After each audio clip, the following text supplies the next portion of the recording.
Everyone, welcome back to लक्ष्य academy. आप सभी का स्वागत है हमारे इस प्लेटफॉर्म पे जहाँ पे हम प्रिपरेशन कर रहे हैं अपना एआरओ का बीपीएससी असिस्टेंट रेवेन्यू ऑफिसर की जो वैकेंसीज हैं उसकी प्रिपरेशन कर रहे हैं through the economics mock test, है ना। इकोनॉमिक्स का सारा सिलेबस कवर करना है हमको through the mock test. Mock test के यहाँ पे जो आप मॉक टेस्ट लगा रहे हैं उनका लेवल काफ़ी अच्छा है। It will provide you the thorough insight in the subject कि आप थॉरोली आपने पढ़ा है या नहीं पढ़ा है, कितना प्रिपेयर है, आप यहाँ से टेस्ट कर सकते हैं ना।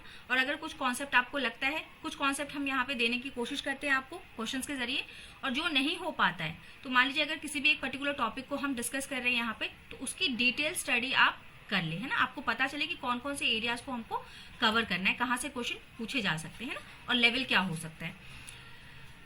जो भी स्टूडेंट फर्स्ट टाइम आए हैं उनके लिए डिस्क्रिप्शन बॉक्स में एक लिंक गिवन है, वहां पे आप जाके हमसे कनेक्ट हो जाएंगे, हमारे टेलीग्राम ऐप से आप कनेक्ट हो जाएंगे, सो दैट कि आपको क्लास के रिगार्डिंग जितनी भी इन्फॉर्मेशन है, जितना भी अपडेट है, नोट्स हैं, पीडीएफ्स हैं, वो आपको अवेलेबल होते रहे, है ना। कोई क्वेरी आ रही है, कोई दिक्कत आ रही है, किसी भी तरीके की समस्या है तो व्हाट्सएप नंबर है हमारा, उस पर जाके आप क्वेरी कर सकते हैं अपनी। प्लस अगर किसी भी स्टूडेंट को प्रिपरेशन करनी है ना, पूरा स्क्रैच से अगर प्रिपरेशन करनी है कॉमर्स का या फिर इकोनॉमिक्स का, दोनों के लिए आपका अलग अलग फॉर्म्स हैं। तो इसके लिए अगर आपको प्रिपरेशन करनी है तो यहाँ पे आपको GS plus both the subjects cover होंगे, लाइव एंड रिकॉर्डेड क्लासेस हैं, पीडीएफ बोथ द लैंग्वेजेस में अवेलेबल है, चाहे आप हिंदी मीडियम के स्टूडेंट हैं या इंग्लिश मीडियम के, कोई दिक्कत नहीं होगी आपको। प्लस एमसीक्यूज हैं, प्रैक्टिस कर सकते हैं। And there is a 30% off right now, अभी एक 30% ऑफ का आपका चल रहा है, आप यहाँ से परचेज कर सकते हैं। परचेज करने के लिए same here is a link पे आप क्लिक करेंगे और सारी इन्फॉर्मेशन आपको मिल जाएगी कि कैसे परचेज करना है, क्या करना है। Still you have any problem, अगर तभी भी कोई प्रॉब्लम आ रही है तो व्हाट्सएप नंबर पे कॉल कर सकते हैं। चलिए coming to the question part, है ना, टेस्ट वाले पार्ट पे आते, ये सारा आपका रिलेटेड था बैचेस से। अब देखिए फर्स्ट क्वेश्चन आपका कहता है कि हमको लॉज को टाइम पीरियड से आपका मैच करना है ना। हमको मैच द फॉलोइंग करना है कि यहाँ पे कुछ लॉज लिखे हुए हैं लिस्ट 1 में और लिस्ट 2 में आपका टाइम पीरियड लिखा हुआ है। आपको बताना है कि कौन सा आपका जो लॉ है किस टाइम पीरियड से आता है। तो ये क्वेश्चन हमारा कहाँ से है, कोर टॉपिक देखे तो लॉज ऑफ प्रोपोर्शन से है हमारा, ठीक है। Laws of proportion, laws of variable, इसमें लॉज ऑफ प्रोपोर्शन में आपके क्या आते हैं, लॉज ऑफ प्रोपोर्शन, इसमें 2 लॉज आते हैं आपके। पहला कौन सा आता है, लॉ ऑफ वेरिएबल प्रोपोर्शन, और दूसरा कौन सा आता है आपका, पूरा डिटेल में हम नहीं लिख रहे हैं, है ना। और दूसरा आता है laws of your returns to scale, returns to scale. Laws of variable proportion जो है ये आपका शॉर्ट रन का होता है, और लॉज ऑफ रिटर्न जो है आपका लॉन्ग रन में काम करता है, लंबे समय में, है ना। जब लंबे समय में आपका कोई कंपनी जब प्रोडक्शन करती है तो उसमें आपका लॉन्ग रन आपका लगता है, ठीक।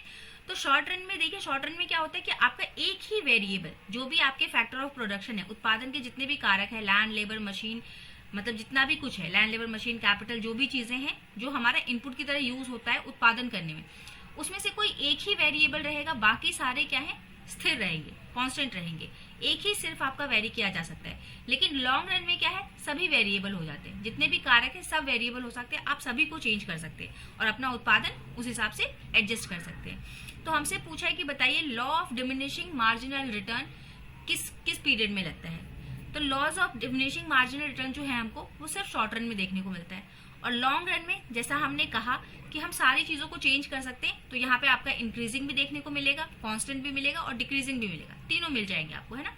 जैसा आप इनपुट डालेंगे उस तरीके का आपको रिटर्न मिलेगा। ज्यादा इनपुट डाल रहे ज्यादा इनपुट मिलेगा, कांस्टेंट डाल रहे एक पर्टिकुलर लेवल पे डाल रहे तो वैसा ही आपको कांस्टेंट रिटर्न मिलेगा। और डिक्रीजिंग भी मिल सकता है। डिक्रीजिंग कब मिलता है आपका, जैसे मान लीजिए कि किसी कंपनी की कैपेसिटी 50 एम्प्लॉयज की है, 50 लेबर को रखने की क्षमता है, उतने से वो काम करवा सकता है, लेकिन आप वहां पे 60 या 70 अगर लोगों को हायर कर लेंगे तो क्या है, इस कंडीशन में क्या है, आपका जो रिटर्न है वो आपका डिमिनिशिंग होगा, है ना। यानी कि आपका यहाँ पे नेगेटिव में आपका रिटर्न चला जाएगा, क्योंकि ये तो फालतू के लोग हैं ना। इसको डालने से अगर आप 50 की जगह 100 लोग लेके आ जाएंगे तो इसका मतलब ये थोड़ा ना कि आपका उत्पादन भी उतना ही बढ़ जाएगा, है ना। तो ये क्या है, ये डिक्रीजिंग रिटर्न बताता है। तो जो भी लोग आंसर दे रहे हैं 1 का 2, ए का 1, बी का 2 और सी का 3, डी का 4, वो करेक्ट है, ठीक है। अब देखिए नेक्स्ट क्या है, नेक्स्ट आपका क्वेश्चन है कि स्टेजेस को मैच करना है हमको with the marginal product behaviour. Marginal product behaviour से हमको स्टेजेस को मिलाना है। कि स्टेज 1, स्टेज 2, स्टेज 3 कितने स्टेज होते हैं, किस स्टेज में क्या होता है आपका। तो देखिए इसके लिए ना आप मार्जिनल प्रोडक्ट का आप बना लेंगे एक ग्राफ, ठीक है। ये है आपका मार्जिनल प्रोडक्ट, कुछ इस तरीके से आपका होता है टोटल प्रोडक्ट, ठीक है।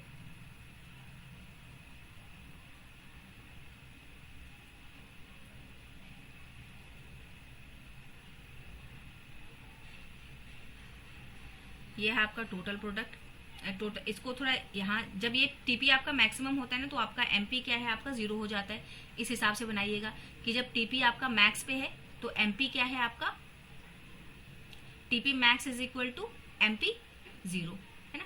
जब टीपी आपका मैक्सिमम टोटल उत्पाद जब आपका मैक्सिमम होगा उस वक्त आपके एमपी की क्या कंडीशन होगी कि वो 0 पे जा चुका होगा, ठीक है, और फिर वो नेगेटिव में चला जाता है। तो 3 स्टेजेस हम देखते हैं, 1 स्टेज, 2 स्टेज और 3 स्टेज। ये पहला स्टेज, ये दूसरा स्टेज और ये तीसरा चरण, ठीक है। 3 चरणों में आपका उत्पादन होता है ना। मार्जिनल प्रोडक्ट बिहेवियर जो है ये 3 चरणों का होगा आपका, और यहाँ से कुछ आपका एवरेज यानी कि औसत उत्पाद जाता है, ठीक। तो हमसे कहते हैं कि पहले स्टेज में क्या होगा बताइए। पहले स्टेज में आपका क्या होगा कि एमपी आपका राइजिंग है ना। हम देख सकते हैं कि पहले चरण में क्या है, एमपी राइज कर रहा है। ये पहला चरण, यहाँ तक एमपी क्या है आपका राइज कर रहा है। दूसरा चरण क्या आता है कि MP is positive but fouling, MP अभी भी जो है वो पॉजिटिव वाले में, ऊपर पॉजिटिव होता है हमारा, है ना। और ये क्या है, इस लाइन के इस रेखा के ऊपर सारा पॉजिटिव और इस रेखा के नीचे सारा नेगेटिव। तो यहाँ पे दूसरे चरण में क्या हो रहा है हमारा कि ये फॉल तो कर रहा है, हमको दिख रहा है कि ये गिर रहा है ग्राफ, लेकिन अभी भी क्या है, ये पॉजिटिव वाले जोन में है। तो दूसरे चरण में हम क्या बोलते हैं कि एमपी मार्जिनल सीमांत उत्पाद जो है वो पॉजिटिव है लेकिन गिर रहा है, ठीक है। तीसरे स्टेज में जब हम आते हैं, ये देखिए तीसरा स्टेज, यहाँ जब 0 हो गया तो 0 के बाद अब क्या आएगा, तीसरे स्टेज में इस वाले एरिया में एमपी जो है ये आपका नेगेटिव में चला गया, है ना। नेगेटिव वाला कौन सा कंडीशन, जब आप कितना भी इनपुट डालेंगे तो आपको रिटर्न टोटल आउटपुट जो है वो आपको, देखिए टोटल उत्पाद भी आपको गिरता हुआ दिख रहा है। आप कितना भी इनपुट डालेंगे तो अब टोटल उत्पाद नहीं बढ़ने वाला है ना, अब वो आपको नेगेटिव रिटर्न देगा। तो ये वाला केस है। थर्ड स्टेज में आपका एमपी नेगेटिव में चला जाता है। और एंड ऑफ जब आपका स्टेज 2 हो रहा है, जब आपका स्टेज 2 खत्म हो रहा है ना, ये रहा स्टेज 2 हमारा यहाँ पे खत्म हो रहा है जहाँ पे टीपी मैक्सिमम है और ये एमपी क्या है आपका 0, ये वाला स्टेज है ना। थोड़ा गड़बड़ सा बन गया है, आप ध्यान रख लेंगे। तो इस स्टेज के आखिर में क्या होता है, द्वितीय चरण के आखिर में क्या होता है कि एमपी आपका जो है वो 0 पे पहुंच जाता है, ओके।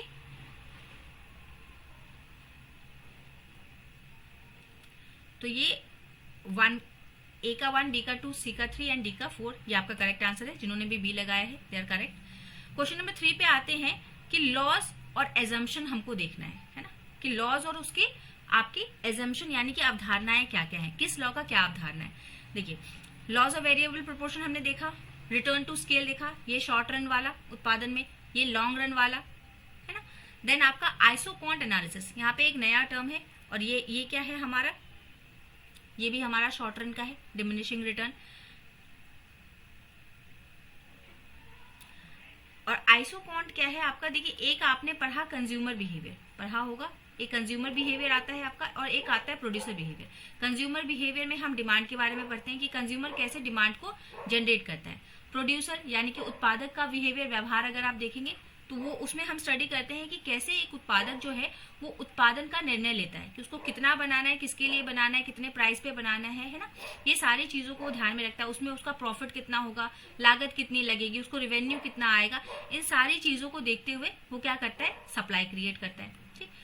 कंज्यूमर डिमांड क्रिएट करेगा, सप्लायर आपका प्रोड्यूसर आपका सप्लाई क्रिएट करेगा। चीजों का ध्यान रखिएगा कि उसको जो उसके पास लिमिटेड रिसोर्स है उसको यूज करते हुए, उसको इफिशिएंटली अच्छे तरीके से यूज करते हुए वो कैसे डिमांड को मैच कर जाए, ठीक ना, कि जो मांग आई है उसकी कैसे वो पूर्ति करे, किस तरीके से उत्पादन करे कि मांग की पूर्ति हो पाए, है ना। तो ये आपका क्या है। अच्छा, हम आइसोक्वांट की बात करते थे, तो जब हम यहाँ पे जब कंज्यूमर के सेटिस्फेक्शन की बातें करते हैं ना, तो यहाँ पे हम आईसी कर्व्स बनाते हैं। जैसे आपने आईसी कर्व्स पढ़ा था ना कि आपका इंडिफरेंस कर्व बनाते हैं हम, है ना, आईसी कर्व्स बनाते हैं। वैसे ही जब आप प्रोड्यूसर्स की बात करते हैं तो यहाँ पे क्या है, आप आईक्यू बनाते हैं, है ना, आइसोक्वांट्स बनाते हैं। बिल्कुल जैसा आपका सेटिस्फेक्शन के लिए, यूटिलिटी के लिए आपका क्वांटिटी का कॉम्बिनेशन निकालते हैं ना, गुड 1 गुड 2 का कॉम्बिनेशन निकालते हैं कि कौन सा कॉम्बिनेशन मैक्सिमम सेटिस्फेक्शन देगा। वैसे ही जब आप उत्पादक की बात करते हैं जब आप जो बनाने वाला है बिजनेसमैन है, जब वो उत्पादन करेगा, यहाँ पे क्वांट लिखा है ना, मतलब कितना क्वांटिटी प्रोड्यूस करना है। यहाँ पे कंज्यूम कर रहा है, यहाँ पे प्रोड्यूस कर रहा है, यहाँ पे कंजम्पशन है, यहाँ पे आपका क्वांटिटी है। तो ये कहता है कि दो इनपुट को यूज करते हुए, दो इनपुट वेरिएबल को यूज करते हुए आप कितना आउटपुट बना सकते हैं ऑप्टिमम लेवल पे, है ना। ये आइसोक्वांट एनालिसिस आपको बताएगा, ठीक। एंड देन थर्ड आपका, ये हमने फोर्थ वाला डिस्कस कर लिया। मैच करेंगे इसको कि लॉज ऑफ वेरिएबल प्रोपोर्शन किसके साथ जाएगा, रिटर्न्स टू स्केल किसके साथ जाएगा, आइसोक्वांट किसके साथ जाएगा, एंड आपका जो है ये डिमिनिशिंग रिटर्न किसके साथ जाएगा। मैच करेंगे।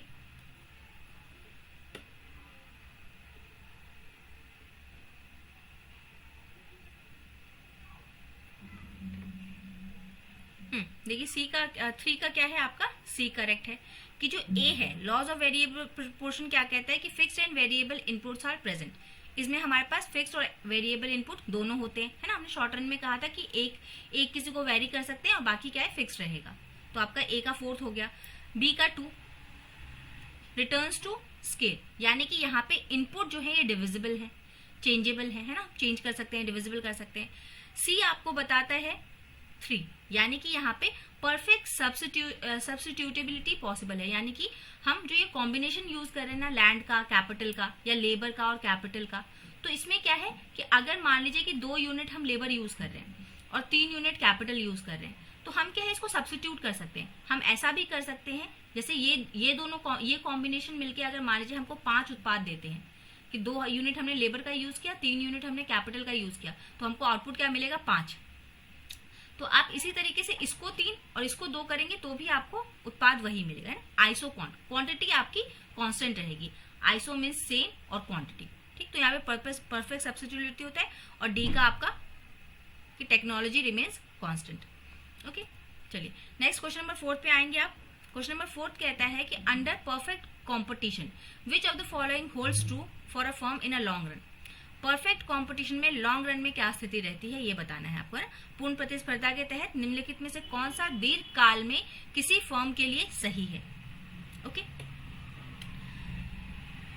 तो देखिए आपके पास ऑप्शंस हैं कि यहाँ पे जो आपका प्राइस है वो मार्जिनल कॉस्ट के बराबर हो जाता है, प्राइस जो है वो एवरेज रेवेन्यू के बराबर हो जाता है, price minimum average total cost के बराबर हो जाता है, और डी की इकोनॉमिक प्रॉफिट जो है वो ग्रेटर देन 0 हो जाती है आपकी, है ना। आप बताएंगे इसको कि कौन सा ऑप्शन आपका सही है, A B, A B C, B C D या फिर सी डी आपका।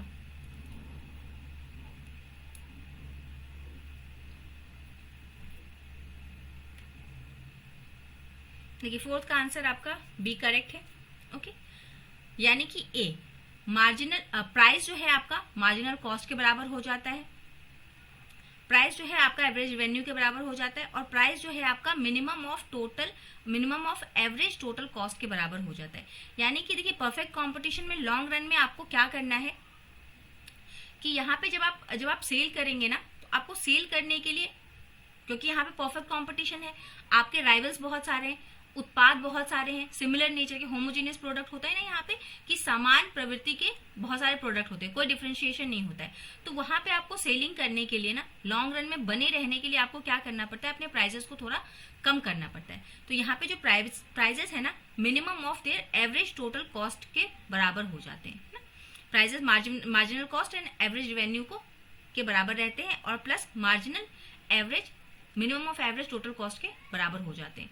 क्यों? क्योंकि बस एक ही रीजन है कि हमको क्या है यहाँ पे लॉन्ग रन में बने रहने के लिए परफेक्ट कंपटीशन में अपने प्राइजेस को डिक्रीज करना पड़ता है। आएंगे क्वेश्चन नंबर 5 पे, which of the following are true for the marginal revenue. MR के लिए इनमें से कौन सा आपका ट्रू है बताएंगे। ओके, ये कहता है it is equal to the price under perfect competition. MR आपका बराबर रहता है प्राइस के। MR is negative in monopolistic pricing beyond a point. एक पॉइंट के बाद एमआर जो है आपका नेगेटिव हो जाता है मोनोपोलिस्टिक कंपटीशन में। MR is equal to 0 when total revenue is maximum. ये वाली बात तो सही होती है ना कि जब भी आपका जो टोटल जो है अगर वो मैक्सिमम पे पहुंच जाए तो मार्जिनल क्या है आपका 0 हो जाता है। एंड डी क्या है, MR is equal to AR always in monopoly. Monopoly में जो आपका सीमांत है वो आपका औसत राजस्व के बराबर होता है। बताएंगे आंसर क्या सही है आपका।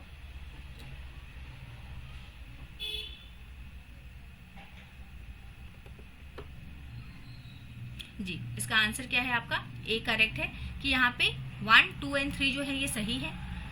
ये वाला बस आपका गलत है कि यहाँ पे मोनोपोली में जो है आपका यहाँ पे आपका सीमांत और एवरेज ये कभी भी बराबर नहीं रहते, है ना। तो आपका क्या है, ये वाली कंडीशन तो पहले ही हमने दिखा दी है आपको ग्राफ के थ्रू कि ये सही रहता है।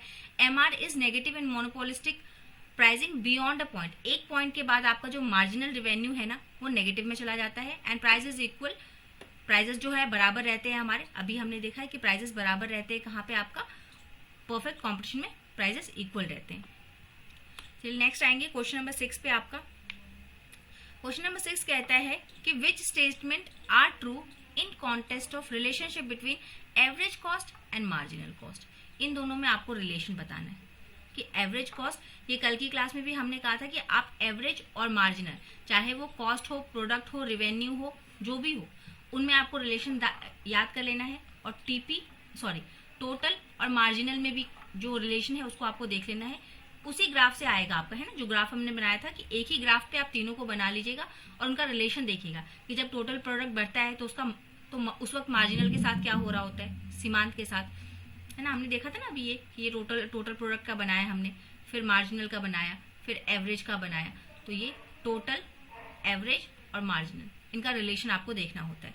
तो वही रिलेशन हमसे पूछ रहा है कि एवरेज कॉस्ट और मार्जिनल कॉस्ट में क्या रिलेशन है, हमको बताइए, है ना।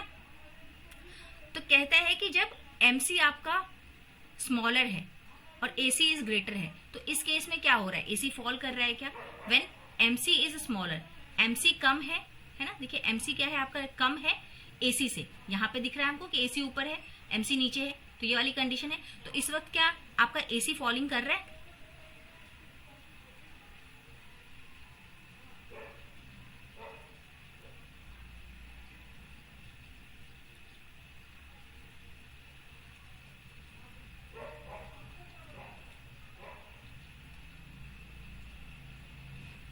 जो भी लोग डी आंसर दे रहे हैं ना, दे आर करेक्ट कि आपका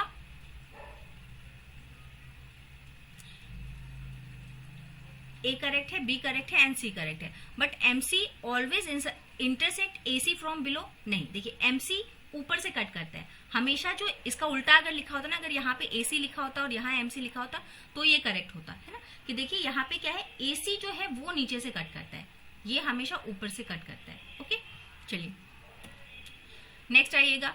in short run, question number 7 कहता है कि in short run cost analysis, short run में अगर हम कॉस्ट एनालिसिस करेंगे तो उस वक्त हमको इनमें से कौन सा स्टेटमेंट जो है वो आपको करेक्ट मिलेगा कि टोटल कॉस्ट जो है बराबर होगा fixed cost plus variable cost के, एवरेज कॉस्ट जो है वो बराबर होगा average variable cost plus average fixed cost के, marginal cost cut the average variable cost and average total cost at its lowest point. और डी कहता है कि fixed cost changes with level of output. बताएंगे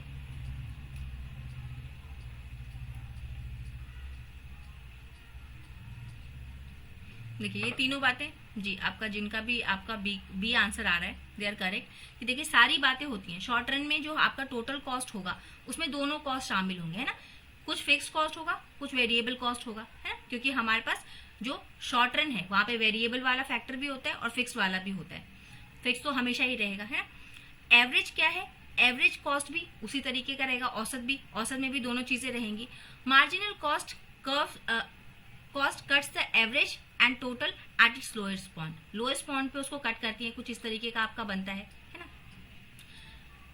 देन ये last point ये कह रहा है कि fixed cost changes with the level of output. ये कभी ऐसा कभी होता है क्या, फिक्स्ड कॉस्ट क्या लेवल ऑफ आउटपुट के साथ चेंज करेगा आपका?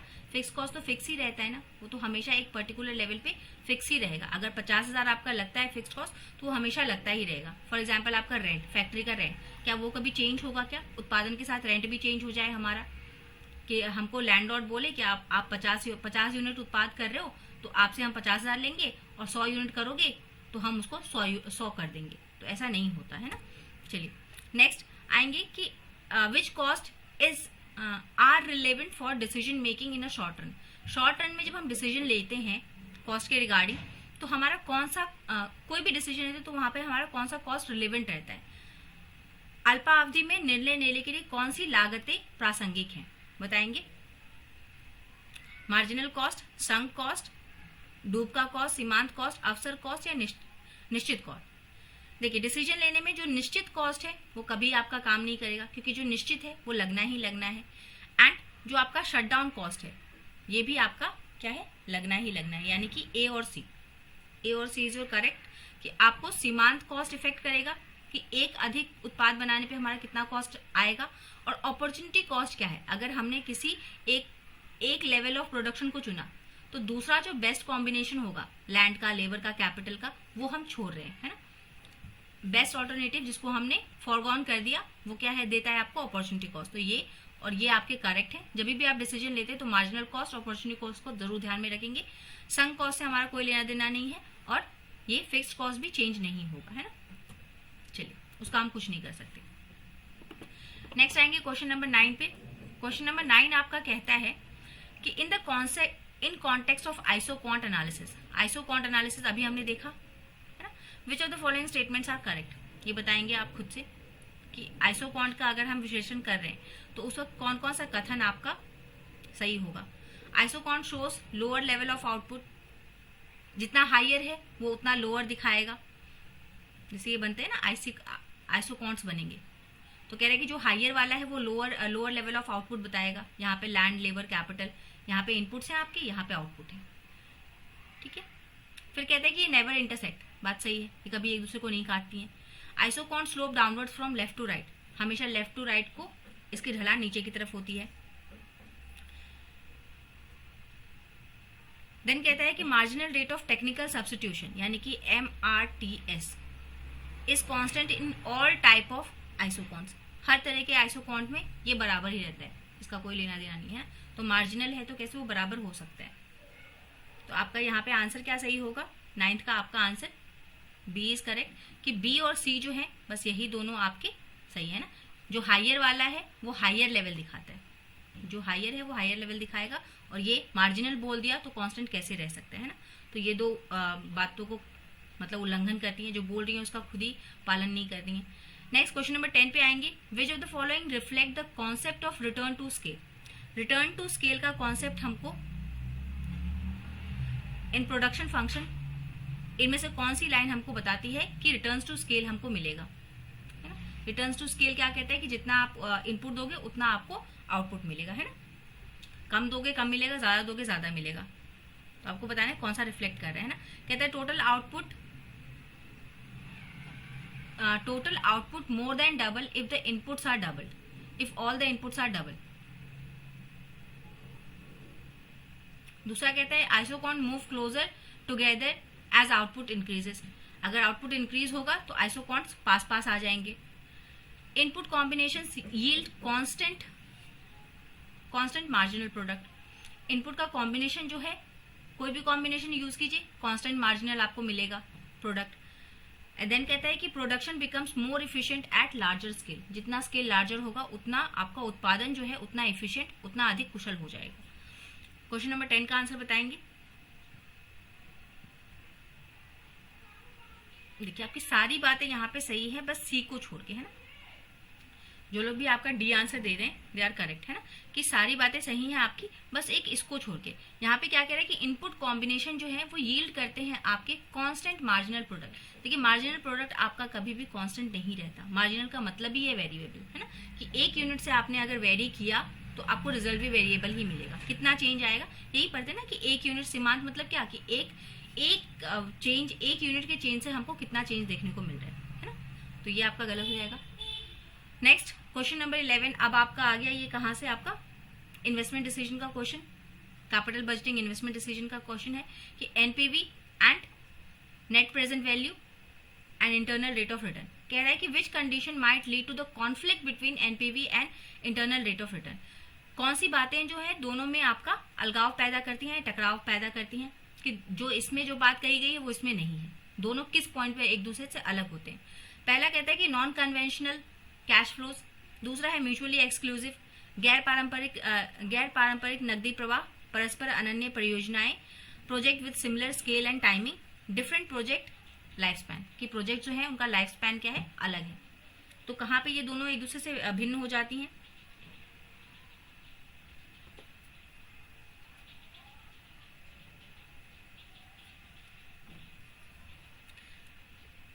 देखिए ये तीनों पॉइंट पे आपकी डिफर करती हैं।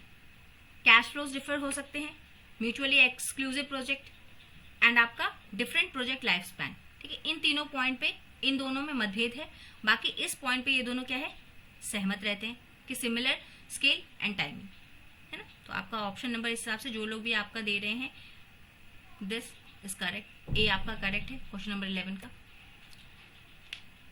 Next question, which of the following assumptions, assumption बतानी है आपको, धारणाएं बतानी है, आंतरिक इंटरनल रेट ऑफ रिटर्न का आपको बताना है, आंतरिक रिटर्न दर का आपको धारणाएं बतानी है कि क्या क्या धारणाएं हम लेके चलते हैं इंटरनल रेट ऑफ रिटर्न का टेक्निक जब हम लगाते हैं, कि यहाँ पे आप क्या करते हैं, return and cost, cost of capital and return expected कितना है आपका, दोनों का कंपैरिजन करते हैं कि अगर हमको रिटर्न ज्यादा मिल रहा है किसी प्रोजेक्ट से तो उसको ले लेंगे, रिटर्न अगर कम मिल रहा है, if R is greater than K तो एक्सेप्ट कीजिए, R is less than K reject कीजिए, and if R is equal to K, यानी कि आर इज इक्वल टू के अगर आ रहा है तो आपका कॉल है, आपको लेना है लीजिए, नहीं लेना है नहीं लीजिए। यानी कि अगर रिटर्न हम जितना चाहते हैं वो हमारे जितना हमने कॉस्ट लगाया उससे ज्यादा अगर हमको रिटर्न मिल रहा है तो एक्सेप्ट कर लीजिए, नहीं तो रिजेक्ट कर दीजिए। और अगर जीरो है, दोनों बराबर आ रहे हैं तो ये आपकी मर्जी, अब आपको क्या सही लगता है, लेना है या नहीं लेना है वो आप पे डिपेंड करता है। ठीक है, बट ये दोनों पॉइंट जो है आपको क्लियरली बताते हैं कि अगर ऐसा है तो आप प्रोजेक्ट चुन लीजिए और ऐसा है तो प्रोजेक्ट नहीं चुनिए। ठीक है, तो आपको अब धारणाएं बतानी है, इसकी धारणाएं क्या क्या है।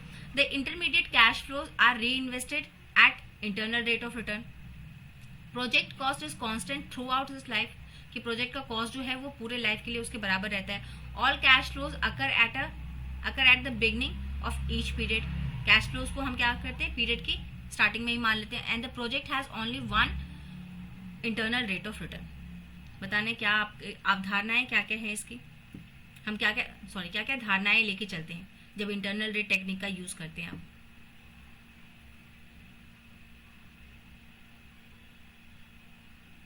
देखिए हम फिर से री इन्वेस्ट कर देंगे ऐसी कोई बात नहीं करते हैं, और प्रोजेक्ट का एक ही इंटरनल रेट ऑफ रिटर्न होगा ये जरूरी नहीं है ना, प्रोजेक्ट्स के मल्टीपल रेट ऑफ रिटर्न हो सकते हैं ना, ये जीरो से पॉजिटिव से नेगेटिव की तरफ मूव कर सकता है ना, या फिर उल्टा भी हो सकता है, कभी आपको पॉजिटिव रिटर्न देगा कभी नेगेटिव रिटर्न देगा, तो ये हो सकता है, एक ही इंटरनल रेट ऑफ रिटर्न नहीं होता। आपका करेक्ट है बी एंड सी, यानी कि आपका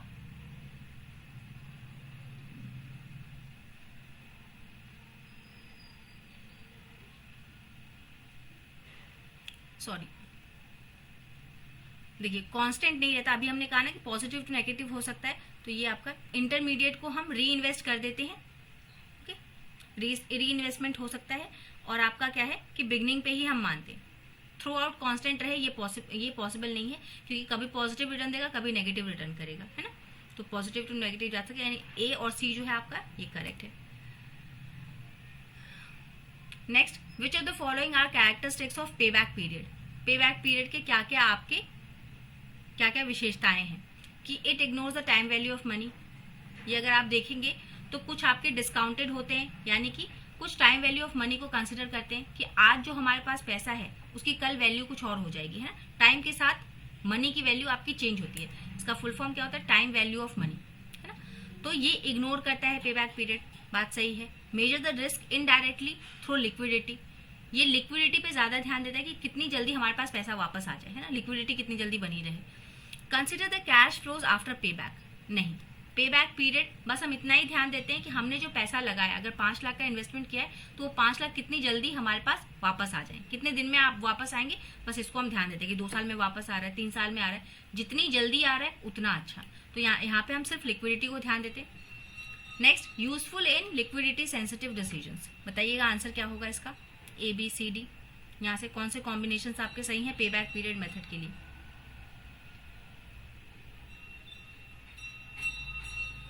जी, ए क्या है आपका करेक्ट है, कि देखिए ये आपका क्या है, पे बैक पीरियड के बाद हमारे पास क्या पैसा आ रहा है उसको हम ध्यान में नहीं देते, बाकी हम टाइम वैल्यू को ये इग्नोर करता है, टाइम वैल्यू को ध्यान में नहीं रखता कि आगे इसका कुछ यूजफुल हो सकता है, ये नहीं ध्यान देता।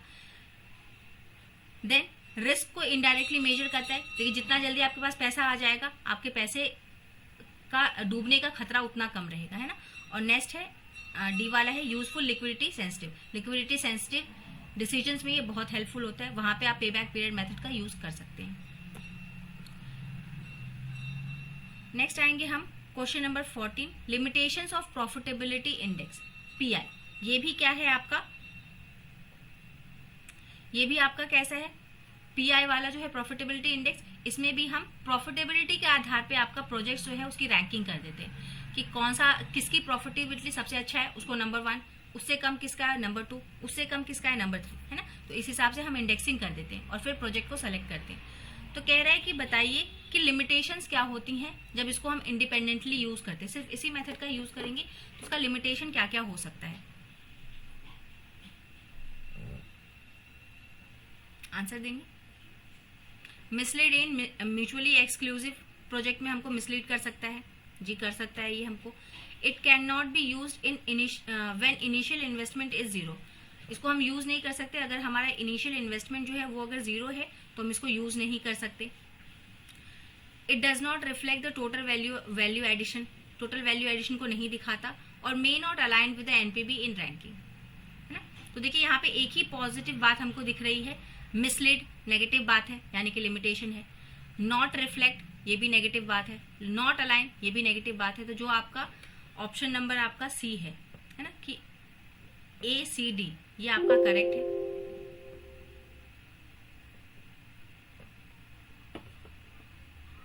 ए सी डी आपका जो है ये आपका करेक्ट है। और बाकी जितना भी है आपका, बाकी जो ये वाला है कि it can not be used, तो इसको हम यूज कर सकते हैं। ओके,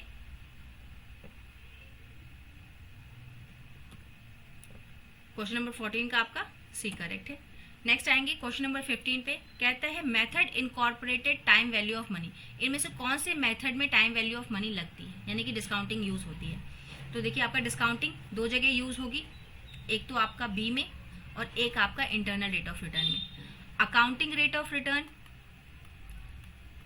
पे बैक पीरियड, इन सब में आपका क्या है प्रॉफिटेबिलिटी इंडेक्स, इनमें आपका टाइम वैल्यू ऑफ मनी को हम ध्यान में नहीं रखते, है ना। बाकी इनके बाद जितने भी आपके आएंगे, इंटरनल रेट ऑफ रिटर्न आएगा, डिस्काउंटेड पे बैक पीरियड आएगा, एनपीवी आएगा, इन सब में क्या है आपका टाइम वैल्यू ऑफ मनी को हम ध्यान में रखते हैं। तो इसका आंसर आपका क्या हो जाएगा,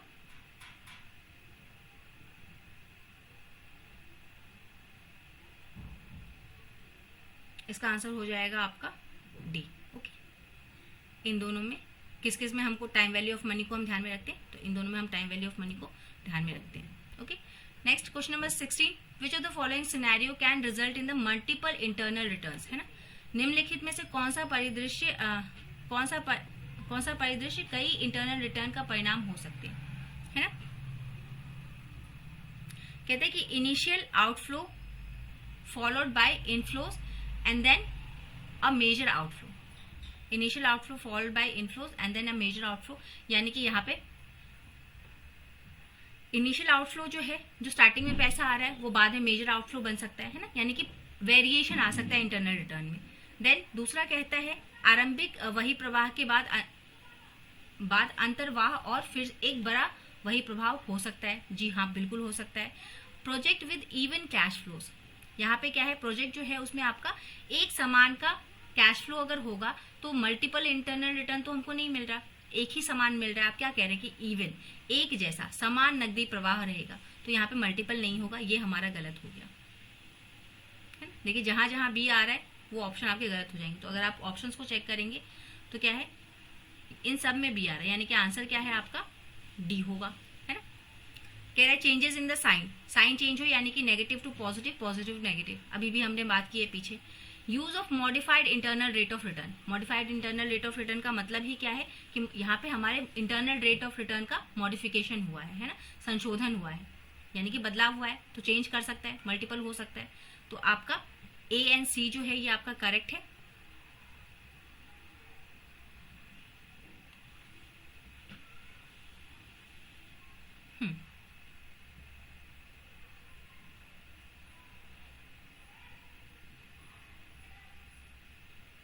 सॉरी, यहाँ पे आपका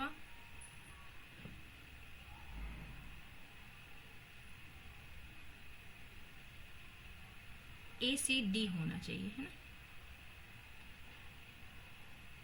A होगा, C होगा, D होगा, ठीक है। चलिए next, which of the following affect the shape of cost curve in short run. Short run में आपका क्या कॉस्ट कर्व का, कॉस्ट का जो आपका वक्र बनेगा उसको इफेक्ट कर सकता है। Laws of variable proportion, scale of production, fixed cost, या change in the marginal product of variable input. बताइएगा कौन कौन कॉस्ट कर्व को प्रभावित करेगा, है ना।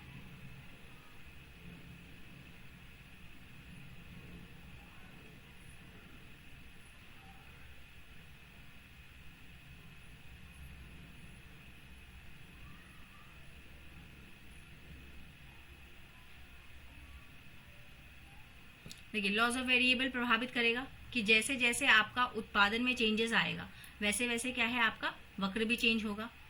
Scale of production,